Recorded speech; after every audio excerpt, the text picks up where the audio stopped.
Okay, welcome to episode 3 of our Hot-Headed Bookends from Millennials to Gen Alphas. I'm Patrick, and this is my Gen Alpha brother, AJ.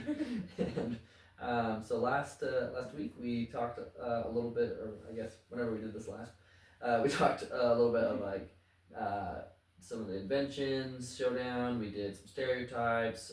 We also talked a lot about sports. Sports play a big part in both of our lives.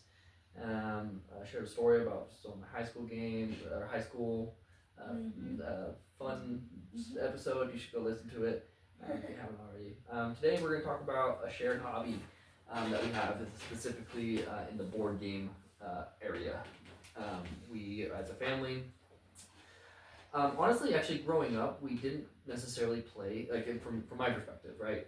We didn't play a ton of board games. We had a few, kind of some basic games. We had a family game called Joker, and we had some other games that we kind of played together. It wasn't until really in my late teens and even early 20s that we really kind of started getting into board games. And my late teens, AJ hadn't even been born yet.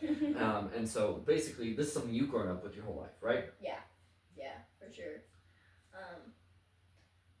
Yeah, pretty much since I was like 5, I've been playing board games. I've obviously played other games, but board games have definitely been a huge part of my life. Yeah. So we thought it might be cool to kind of talk about that and how that kind of also bridges a gap for us. It gives us something really to talk about, have an excuse to get together besides this podcast, but and to kind of enjoy being with each other. So we're gonna kind of talk about. I want to talk about a few of our kind of top favorite board games because again, it's really big passion for us, and I think that's really important that we talk about them. And then we're gonna maybe do a little bit of I'm gonna give a category, and then kind of say what's your favorite game for that category. Okay.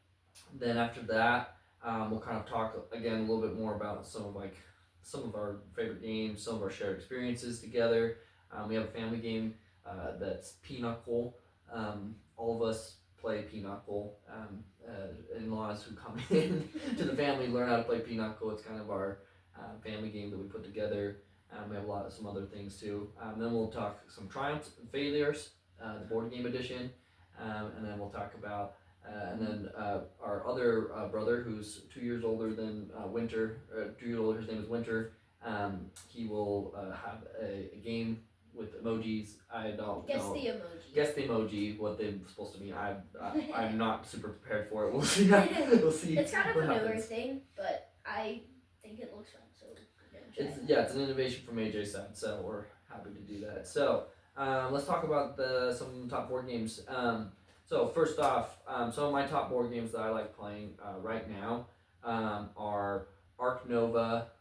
That's a zoo. If you ever played Zoo Tycoon, the old school video game back in the day, it's basically that as a board game.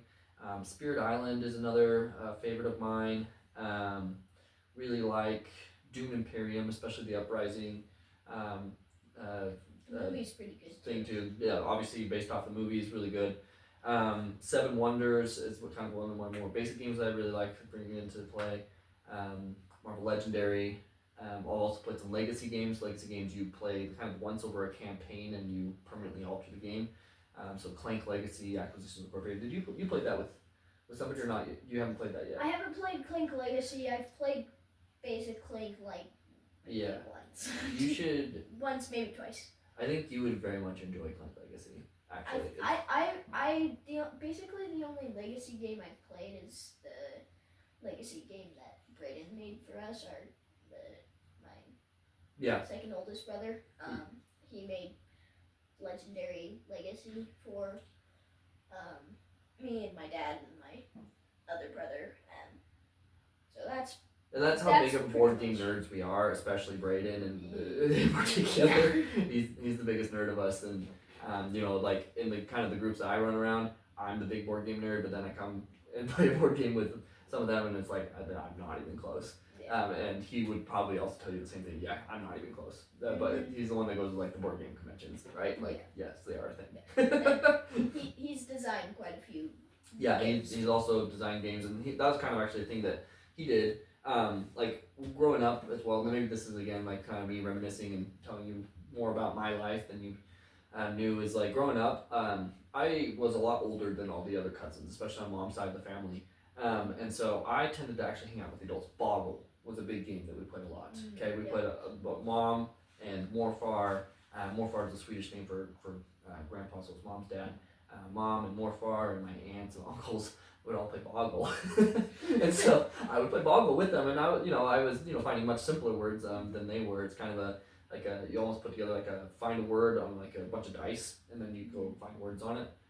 Was very fun for me as like a 8, 9, 10-year-old to be playing with the adults, while Braden was the ringleader of all the cousins, and he would wrap them in his Pokemon games and his just kind of everything that he had. Always been a creative person, really, really smart at that. And if you ask Sean and Derek particularly, they were kind of part of that crew. It was literally kind of like Braden's crew, and still have some of those elements today where Braden kind of wrangles in the crew to do stuff. So that's kind of one of the memories that I have also of like how that kind of went. So anyways, a little bit of a tangent there. I don't know if you see that as kind of the same thing now where I'm really the super old cousin and other things like that. I still see myself as the super old cousin. Yeah, I feel like some of my cousins that I hang out with, they don't even really like know you that well. Yeah. Because you're almost 20 years older than them. Yeah, well, or 21 years older than some of them. Or exactly. And then I think, even almost close to like almost 30 years older. There's quite a bit of age gap. Actually, the other, in the fall, we also play City League Ultimate Frisbee with each other. And we played against my cousin. I didn't even recognize him until like halfway through the game. I was like, oh wait, this is my cousin Brady, who I'm playing against right now and guarding actively, right? And so, anyways, that's just kind of how things go when you get a big family like ours. So, okay. All right. So, what are some of your top board games? Okay, so I really love Tapestry. That's probably sitting at my number 1 right now. Okay. I also really enjoy Catacombs and Castles. Or Catacombs and Castles is the expansion. I like Catacombs. And that one's kind of fun. It's different from a lot of games that we've been talking about where you actually have like little tokens and you flick it and try and hit the other people that aren't on your team.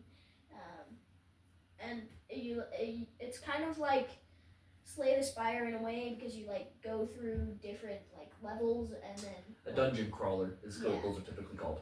That one. Yep. Yeah.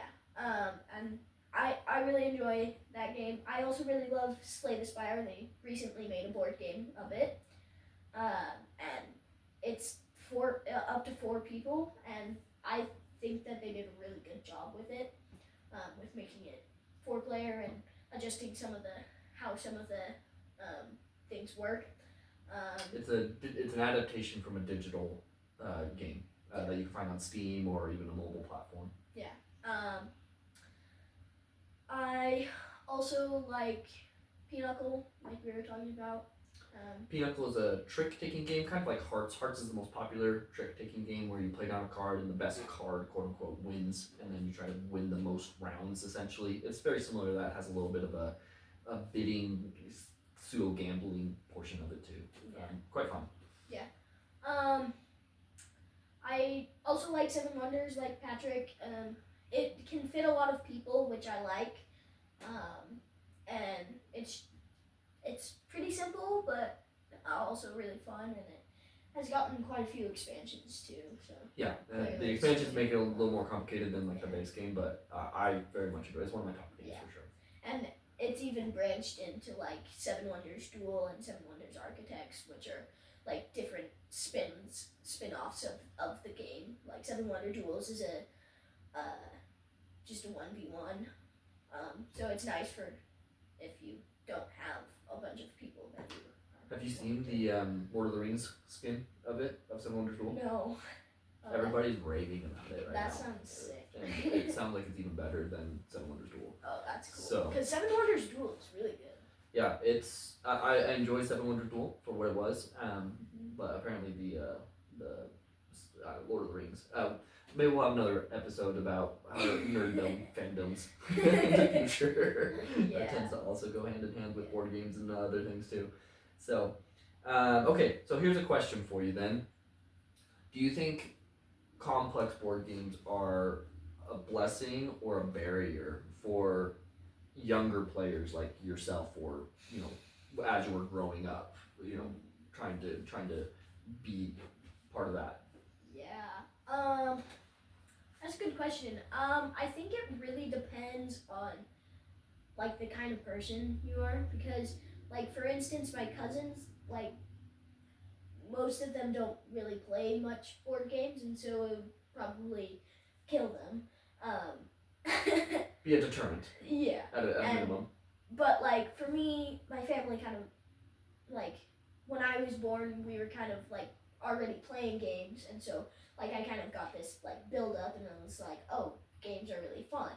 But if you don't really grow up with that, they definitely are kind of a smack you in the face sort of a deal. Yeah, I think it's kind of similar to most any other hobby that somebody can go in deeply. Like if you're into it, then it's really fun, and you want to get something that's a little more depth, a little more strategy, things like that.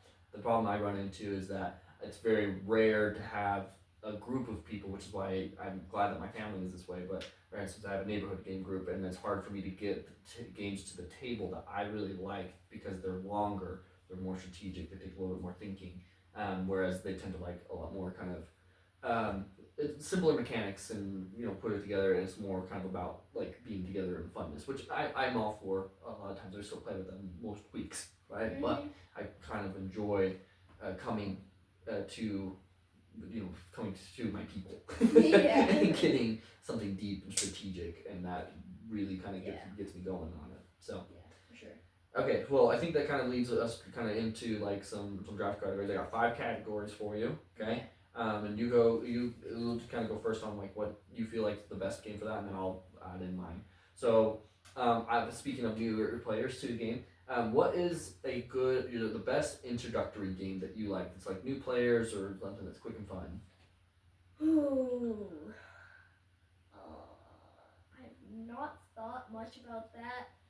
I feel like for like a bigger player counts, I feel like if they've never played like any board games or whatever, I feel like just like something really fun, simple, like kind of just like getting to know them even sometimes, like Telestrations is really fun. Mm-hmm.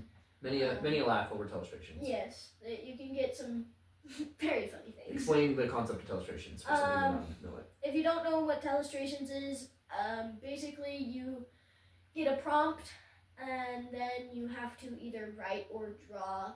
Generally draw. Yeah, you have to draw what you got for a prompt, and then you pass it to the next person, like telephone, but drawing and writing, and then you just keep on going around until... And it gets hilariously messed up very often because people like myself are not artistically talented and are terrible at drawing. And even sometimes when you are artistically talented, like you get too into details. It's with markers also, so yeah, like dry erase markers. Like so, it's not like a pencil or whatever. That's so essentially somebody draws a concept, and then the next person guesses it, and then the next person has to draw whatever that person guessed, and it goes around the circle. It gets pretty messed up sometimes, but but in like a good way, like in a funny way. Yes, for sure. It's quite funny. For me, I actually have really enjoyed using like Space Base or Seven Wonders Architect to kind of introduce them.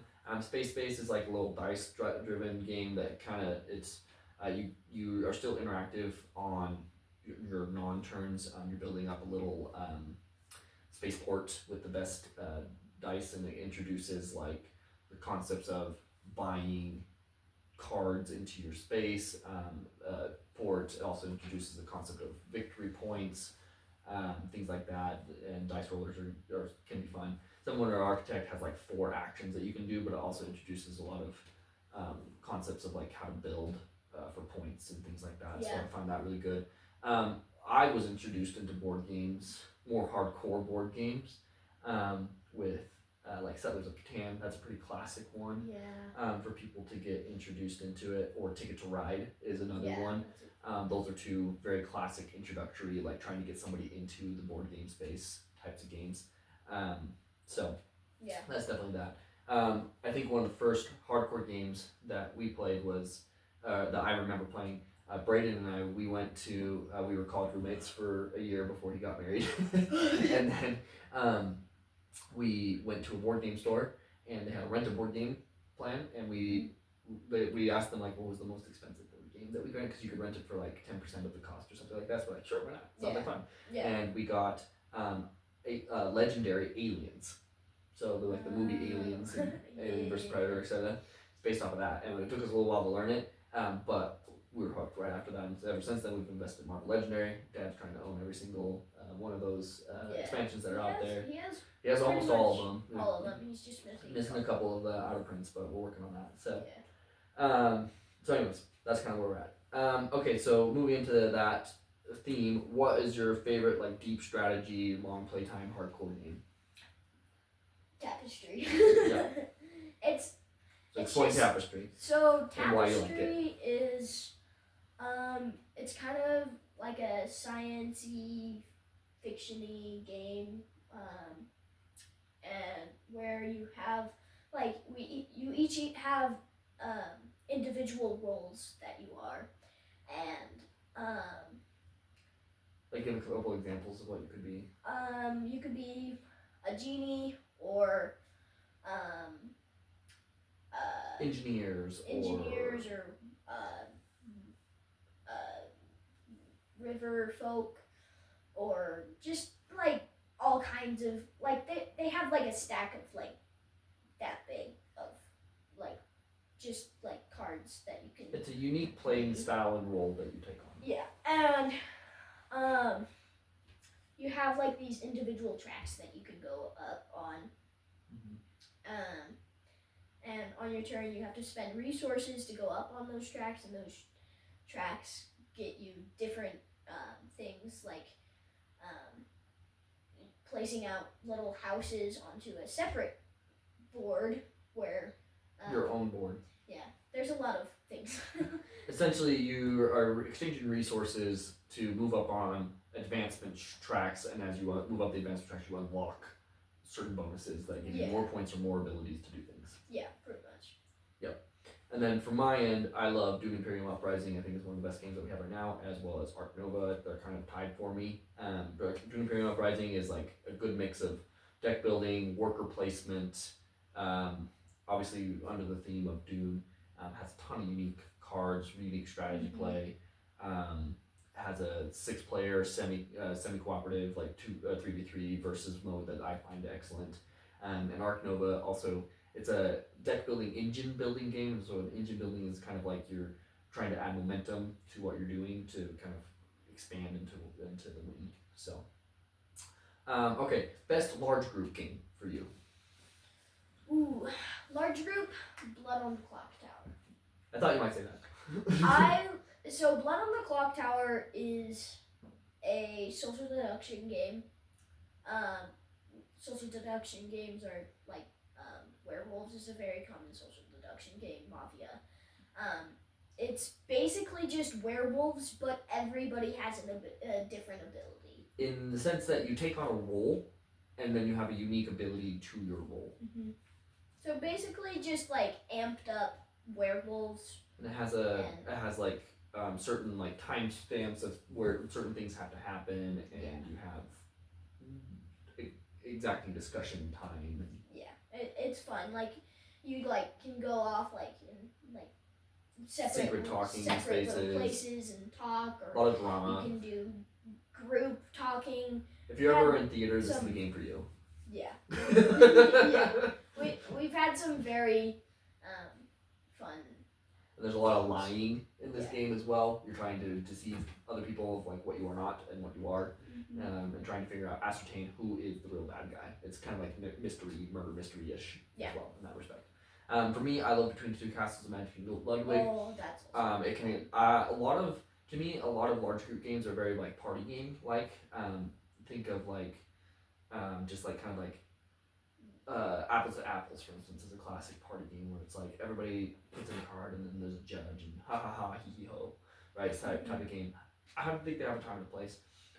Between two castles, we can accommodate up to 8 people, and it still has a lot of board game feel to it. You're taking a bunch of tiles, you're working with 2 partners on your sides, and you're building up 2 castles between the 2 neighbors, and you score the lower one, and essentially just kind of tile placing and figuring out how to optimize the most amount of points, but can accommodate a lot of people and plays quickly. That's the other thing with large groups is a lot of times those games can drag out. Doing Imperium Uprising is easily a 4-hour game. Yeah. You know, if you're playing with 6 people. Blood on the Clock Tower could last anywhere from 30 seconds to 4 hours. Right. Yeah, you never know. And so this one is like pretty solid 45 minutes, depending on how familiar people are with the game. So maybe not 30 seconds. Okay, best game with unique mechanics.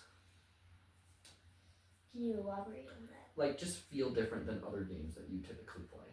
I think for you, probably Catacombs and Castles is probably what you would think of as a unique game. Because of the flicking, not very many games. It's there's a lot of dexterity based things. Yeah, it's fun.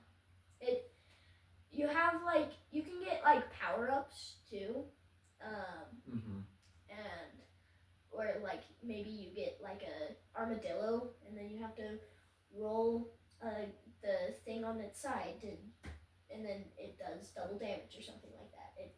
There's lots of different things that you can get, and I think it's really fun. Another one that is also has very unique mechanics is it Dice Tower?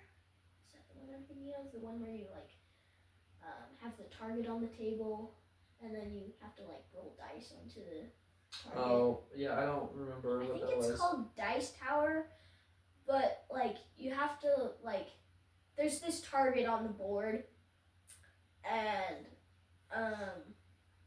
there's monsters that you have to defeat. It's actually kind of similar to Catacombs and Catacombs, but a little bit different. And you have to roll dice onto this target, but you'll get different cards and whatever, and some might have you have to roll the dice between your legs in order to hit the bad guy or whatever. It has very unique mechanics. Yeah, I would agree with that. The game that I'm going to pick is less unique in that respect, but Clink Legacy Acquisitions Incorporated, like we talked about, legacy games are a unique mechanic in and of themselves. I've played several legacy games, and Clink Legacy was easily the best one out of all of them, for sure. Yeah. So I think that would be my pick. So yeah. Clink is a deck builder game, also a dungeon crawler where you go down and you try to get the most amount of points. It has a really good story behind it, lots of innovation, and I enjoy it greatly. All right, best cooperative game. Cooperative. Cooperative games are just for everybody. The cooperative games are games where it's you versus the board, or you versus a common enemy, or you together trying to solve a problem. Yeah. I feel like I'm forgetting something, and I can't really think of any others right now, so I'm just gonna say Legendary. It's a really good one, but I feel like there might be a different one, but I can't think of any right now. What's your spin on Marvel Legendary? So Marvel Legendary, it has very good artwork of the heroes and whatever. Yeah, if you like the Marvel universe or for superheroes and stuff, it's really the artwork is very good. Yeah, the artwork is really good, and it's pretty tough, and you can make it different every single time because there's different schemes you can do, which are basically just different rule sets of how the game is won. The game is won. Or played. Or and played. Yeah. And Or loss. yeah. And it's different every time. It's fun and Yeah, has a lot of replay value. it's probably my dad's favorite game. Easily. I would say. Essentially what you do is you build up a deck. You have a basic set of heroes. You have a bank of heroes that you can purchase to recruit to your team, and then bad guys pop through a city, and then there's an overarching mastermind that's the main bad guy that you have to build up enough attack power to fight and kill. Is kind of the basic gist of it. And I also like about it how it's very thematic. To Marvel specifically. To Marvel. Yeah. Because like, for example, in I guess not. I was gonna say recent, but I guess it was probably a couple of years ago that they released it. They released a, I think it was a X-Men. I don't remember what it was called, but it had multiple man, and they introduced a word called clone, and basically if your card has clone on it, then you can like duplicate your card basically, which is very thematic to if you know multiple man, where if you punch him, then he just duplicates. And I thought it was a very good expansion. Yeah, it came out in 2022, I think. The original game, Marvel Legendary, came out in 2012, and they've been releasing expansions like so often. This, I mean, it feels like 3 or so a year. Over the last couple of years. Really good job. It's kind of crazy how many they're putting out. So for me, Spirit Island, I think, is the epitome of cooperative play. Spirit Island is a unique spin on a cooperative game because you take on the embodiment of a spirit who's trying to fight off colonizers from your island, whereas a lot of games are about semi-realistic settings of like you colonizing spaces, or it's actually kind of the opposite of Dune. Now thinking about it. But essentially, you take on the role of a spirit, and everybody else on your team has the role of a spirit, and you draft cards into what you're doing, and you essentially try to destroy invaders, and the game progressively gets harder and harder as you try to fight off the invaders through a variety of unique powers. Essentially, it's a little hard to explain. It's definitely very complex and often faint apart, and can take quite a bit of time. But would highly recommend. It's a very fun game. Yeah, it has a very good theme and like that. Very strong theme for sure. Very strong theme, and it is very well. It doesn't veer off from it. Yes, it has a whole lore behind it. It's very helpful in that way, and I think also. A lot of times when you have cooperative games, there is a tendency for the person who's quote unquote best at board games to pilot them and like be the captain every single time, like, and they just kind of tell everybody else what to do. Spirit Island oftentimes has enough going on that it's complicated enough that you can't do that. Yeah. You can to an extent, especially if somebody needs it and is new to the game and needs some help. But it definitely slows down the game a lot and makes it's a lot better when people are actually working together and have like different thoughts of like how to approach different things. So. Yeah.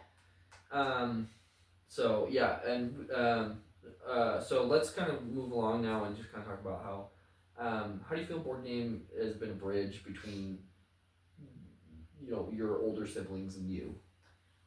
Yeah. So I feel like for me, it's just been a good bonding experience, because I feel like I wouldn't know you and Brayden and maybe Sean as well as I do now if it weren't for board games, because it probably makes you guys come over a lot more than if we weren't doing board games, then we probably wouldn't see each other as much. And so I feel like it's just been a good bonding, because we can talk while playing the board game or whatever, and it's just been really good for that. Yeah, human beings crave shared experiences, I think, just generally, and so being able to have that with your family and have that with people that you enjoy being around anyways is really helpful, and it allows us to again be ready to work together on things, and I think it also just kind of strengthens that. Like, yeah, we have similar interests, and so therefore we can be cool with each other, you know. So, okay, so let's talk about some recent triumphs and failures. Do you want to go first? Or do you want me to go first? I don't care. Okay, so I'll go first. So a recent failure of mine on a board game. Like I mentioned, I have a neighborhood board game group that we play a lot of times, and we had a pirate game that we were playing, and the point of the game was to gather the most loot, as any good pirate would do, obviously. And you go around the different islands and you collect the loot and there's battling and stuff. I lost miserably, so badly, and like usually like people like. A lot of times I bring the games that I suggest to play with, and like a lot of times, I've even heard this sometimes, like, oh well, we can't play that game because Patrick will win it every time. You know, which is flattering, but also then I'm like, but I just want to play this game because it's fun. You know, it's not because I want to win. I am competitive. I'm probably the most competitive out of all the siblings. Between you and me, it's probably us two are the most competitive, I would say. And I probably win because I'm older and have more experience with it. We may not be the most competitive, but we definitely show it the most, for sure. I think I am actually the most competitive. You probably are. I don't know. I probably am too, but we definitely show it. Yeah, sure. We wear our emotions on our sleeves for sure. Yeah. So that was fun, and then so that I mean I definitely got me a thumbs up for that, and it was good because it was like, see, look, I'm fallible. But I was like thoroughly embarrassed at how badly I played the game. But one of my most recent things, and sorry Sean, I'm gonna call you out right now, but Sean and I have played Arc Nova a couple times together, and we've had some very, very close games. The last two games that we've played, and I've won by 6 points, and then by 1 point this most recent game that we played, and I think he's very frustrated right now that he hasn't beaten me at this game last couple times. I'm very pleased. I was playing Space with him yesterday, and he looks at his phone and he sees that he lost, and it was like, are you kidding me? I lost to Patrick by 6? Or whatever. By 1. That was the one by 1. Yeah, by 1 because he had lost to you by 6 earlier, the last time. Yeah. And so it was just like this random interruption of our game that we were playing. And it was very humorous. Sorry, Sean. But no, that's alright. It was good. Let's play again. Yeah. Maybe he is the most competitive. We'll see. He is the one that plays professional sports. That's true. Just for the users who don't know, Sean plays professional ultimate frisbee. Yes, it is a thing. Yes, he does get paid technically for it. And he's very good at it. He is. So look him up, Salt Lake Shred. Shout out. Yeah. Okay, your turn. Okay, so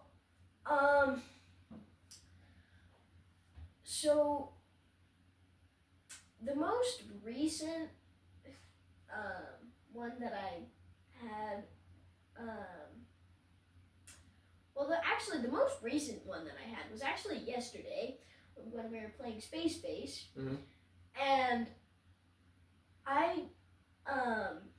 so the first game, Sean got 800 twos. Not actually. Rolled two, number 2. He rolled so many twos, and he had like a stack this big of the twos on his in the red card area, and so he was getting like 16 gold from twos and 3 points every single time we rolled a 2, and we would roll 3 twos every single time, and we're like, what the heck? So he absolutely demolished us the first time. I only had like 10 points. Oh wow. It was bad. You play a game to 40, so. Yeah. And so then we play again, and I started off by getting some 8s, and then I only bought 8s and 10s for the whole game, pretty much. So the whole strategy is to load up on one number. Yeah. Now. Yes. That's the winning strategy. I'm getting out of this. Yes. And I was pretty much only loading up on 8s and 10s, and 8s were rolling like every single time. I'm like, yes, I'm gonna win this. And then it gets down to the wire, and the last 6 turns, 0 8s or 10s roll, and so I'm just stuck here with no money, no points whatsoever, and Sean wins again. So. Well, sounded like you needed to pick me up. Yeah, he did, but I was so pissed. I'm like, what the heck? I was doing so good, and then they just stopped rolling. Yep. Yeah. You got any recent triumphs? Recent triumphs. So also on Board Game Arena. Board Game Arena is an online tabletop board gaming platform where you can play a variety of physical board games, but in a internet space. Yeah, it's nice for playing games with like people who don't live near around the world, even. It's a great app. Well, I guess it's not an app; it's a website. But anyway, so and one of I think the last Challengers game we played. Challengers is a basic deck building game where you are playing like dodgeball, war.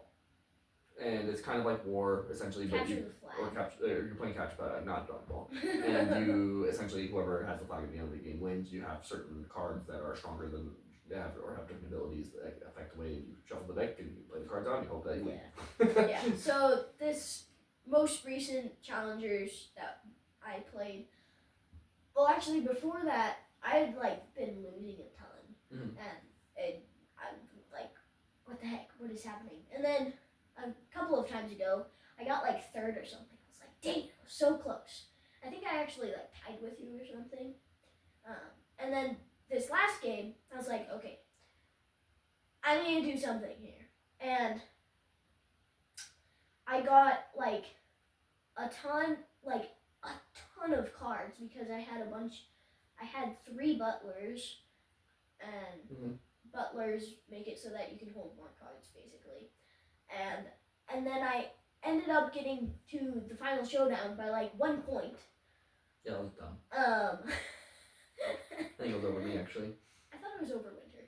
Well, it might have been Winter. And then you. Yeah. I was right there. Yeah. There were some. It was very hotly contested. And so was the one before that too. And then I had like this random hodgepodge deck that didn't have any synergy whatsoever. It just had a bunch of cards, and then Brayden just had the worst outcome possible for his deck. Like, he should have destroyed me. Terrible shuffle. I think it was Brayden. Probably. And he just had the worst shuffle ever, and he ended up benching out right before I benched out, and so I ended up winning. Which, benching out is just meaning that you have too many cards that you've played, basically. Yep. And so I ended up winning that, and I was very surprised and very happy because I hadn't won in a while, and I needed to. You needed to win. Yeah. Perfect. Okay, well, that's kind of all I had planned. So, right. Do we want to go get Winter? In this game, it's called Guess the Emoji, and it's kind of a weird name because you're not guessing an emoji, you're guessing a thing from the emojis, but that's besides the point. So basically, Winter, our special guest, he's our brother. He will be showing us some cards with I like to tease that they ran out of names, and so they just landed on that. Our parents. And then they really ran out of names, and so they just stuck with 2 letters.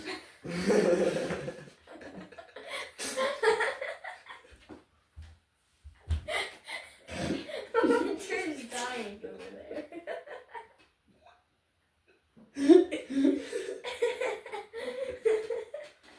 So they tell all my friends.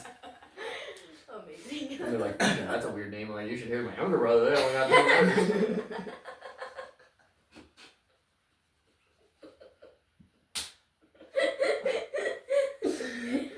It's just the more kids you have, the less letters you can afford. You just run out of things. And you're like, I don't know what else to do. We've had too many kids. If you were a girl, they have lots of names. Just kidding. Anyway, basically he'll be showing us some cards. Also, they basically copied Braden's name for your name. Yeah. They just dropped the letters for your real name. His real name's Aiden. Yeah. I was on my mission, serving the Lord. I didn't have much input. Okay, so anyway, back to the game. Winter will be showing us some emojis, and we have to. There'll be a certain theme which he'll tell us in a second. And we have to guess what. Is this competitive, or are we going back and forth, or are we Yeah. So Am I trying to guess it first, or are you trying to guess it first? We're trying to guess it first. Okay. And so what I'm thinking is we'll just raise our hand and then we'll call on one of us. And then We need buzzers. we need to, and then whoever he calls on first will guess what they think those 2 or 3 or 4 or whatever. How are we buzzing? Are we raising hands? Are we clapping? Are we? Say raise hands would probably be easiest. And then we'll just guess what we think those emojis are. Okay, Winter. Tap backwards. Time to Should I Give us our be theme. in the frame or just whatever you want. Doesn't matter. I'll just be here. Okay. Alright, so your theme is movies. Movies. So- Okay. Just like random movies. ChatGPT helped. I love it. Okay. Ready for your first one? Yes. Did you? Lion King. Yes. Okay. I'm that's old, I fine. can't see as well. Come closer. Excuses. Hey, come on this side. Just kidding, it's fine. Ready for the next Don't one? do it right in front of the lights. There you go. There we go. Oh wait. Ready? Go. Oh, Patrick. Zootopia. Dang it! Yes. Winter's like, is it? I don't remember what one was there. Ready? Go. Which one's this? This one's kind of hard. I didn't have great options. Star Wars? Yes. What? Why is there a little knife? Wars. Plural. Why? Okay. What? Dude, I searched up wars and nothing came up. Let's go with swords. Ready? Go. This one's kind of funny. What? Pete's Dragon. No. Good guess. Oh! How to Train Your Dragon! Yes! That's so good! That's so good! That was my favorite We'll one. put like a point counter or something on them. Alright, ready? Go. Sing? Singing in the Rain. Yes. Sing it! I don't know why I did. I think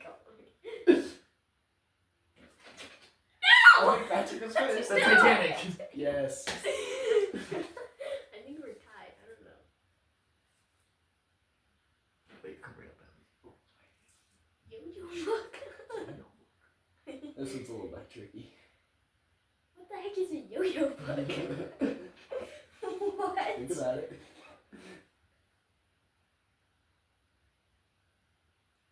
What? The Never-Ending Story. No. Oh! I thought it was so good! That's a movie. Yeah! Never Okay. heard of it. I'm gonna have to look that up and tell you how old it is because that's definitely a show from my child. That's definitely a movie from my I'm thinking of childhood. one that's probably not right, but I can't think of the name of it. Alright, you're gonna have Do you to need a hint? get a hint. Yeah, his. Story is close.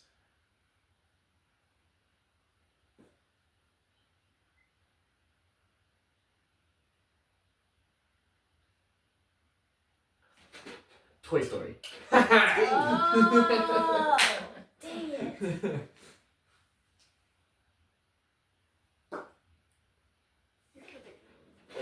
Oh, never mind. That's the one behind it. It's you and What the? Oh, Oh, wait, what? I'll look like this. Yeah, Yeah. probably easier. And then I could see him actually. Oh, What the heck? What? Princess Bride? Yes. Oh, what? I Look thought who's that up was a there. king. It looked No. like they had a beard. No, definitely long hair. That's the pearls, did you? Oh, no. I thought it was so weird. I was so weird. Kung Fu Panda. AJ. Kung Fu Panda. Yes. Demerit. Half points.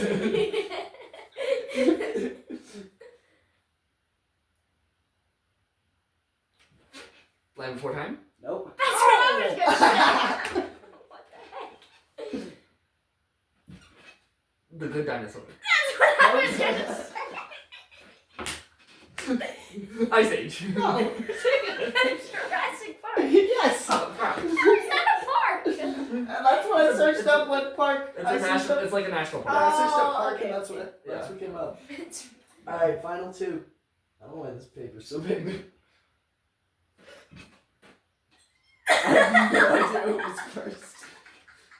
Well, Yes! Little Mermaid! Yes. I didn't know Final that one. was an emoji. I don't know what the score is. I don't know either. either. Great. Hold You should have keep it. That was your job too. Just kidding. on. Wait. I want to figure out how The people know. Jaws. Yes.